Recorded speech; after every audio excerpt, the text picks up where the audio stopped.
What's going on, everybody? Crazy Dog. Back again. Video number 2 for the night. Now, if you haven't realized it by now, I'm sitting. Yeah, in the last video I was standing, and I made you aware of it. I decided I'd change it up every once in a while. You know, I don't want to stand every video because then it'll get boring. Currently watching the national title game, where Clemson is winning right now, as of this moment, 24-21, over the Crimson Tide of Alabama.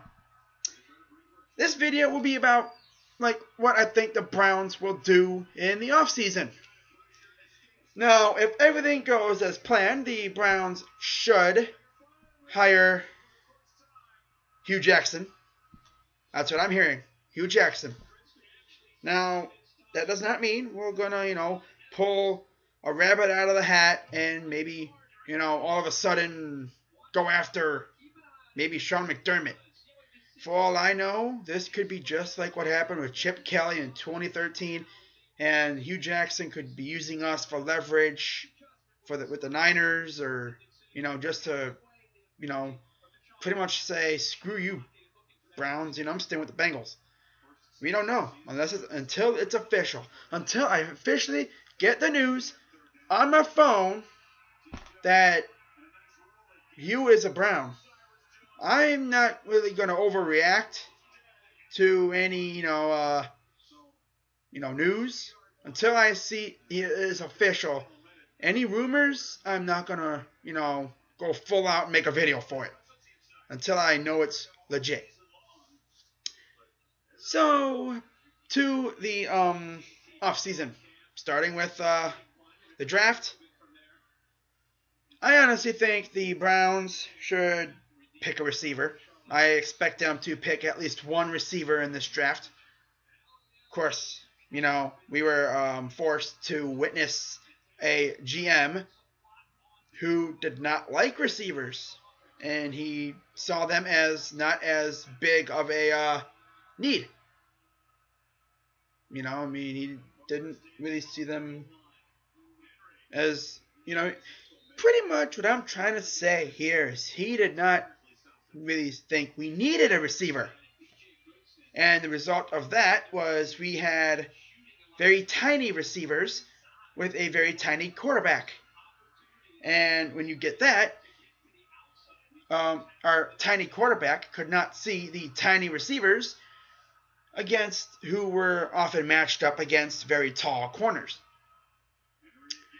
And the only guy he could go after was Gary Barnidge, which explains his numbers. Granted, Gary Barnidge is a beast. And, of course, we had Brian Hartline. But, again, he was hurt for a little bit, for the end of the year. Speaking of free agency, last year the Browns made a horrible move. Well, not a horrible move in words, but just the fact that we didn't use him as much. We signed Dwayne Bowe. I thought when we first did this move last year, I was excited. I was like, ooh, we got Dwayne Bowe, man. He's a playmaker. But Ray Farmer apparently had the bright idea to bring him over here and not use him. He literally played maybe 4, 5, or 6 games this whole year, had 5 catches for 53 yards, 0 touchdowns. And there was times where he didn't even look interested in the route he was running. He would literally jog. And it's like, bruh, really? So, obviously, whatever GM, if we even go after one. I've been hearing we're not even going to go after one. I don't know. It could be all bullcrap. I don't know. In the draft or free agency, I would say I hope our GM or front office goes hard after receivers because we need them. Especially if we're going to get a new quarterback. Because if we get Jared Goff or Paxton Lynch, then they're going to have, we need to get them weapons. You cannot have you need to have ammunition, a.k.a. receivers, for your weapon, a.k.a. quarterback. In the AFC North, each team has that premier receiver. The Steelers have Antonio Brown. The Ravens have Steve Smith. Yes, he is returning. He did not retire. Decided he's not going to retire because if he were to retire this year, I mean, that would have been a horrible way to go out because he was hurt. And of course, the Bengals have A.J. Green.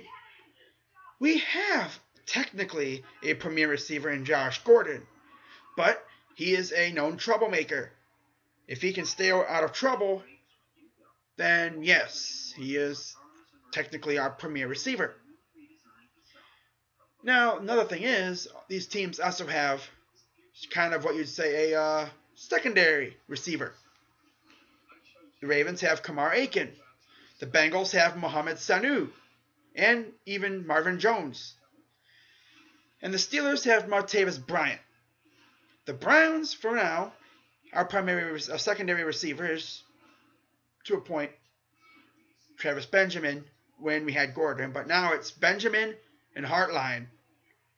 And to maybe even Taylor Gabriel and Hawkins even.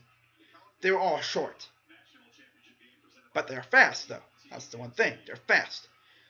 They're not all designed to be number 1 and 2 receivers. Except for Hartline, he's a mainly one receiver on some teams.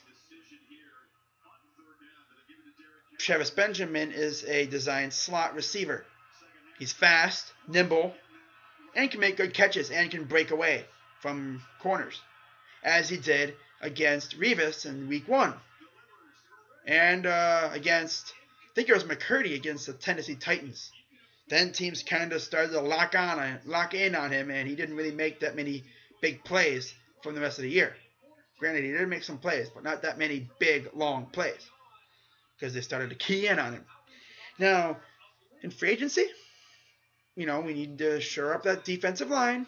Get some, well, not the defensive line in particular, but the defense especially. Our defense, while being the highest paid defense in the NFL, was the worst run defense. We were like 23rd overall, which is, it's middle of the road, but it's still pretty bad.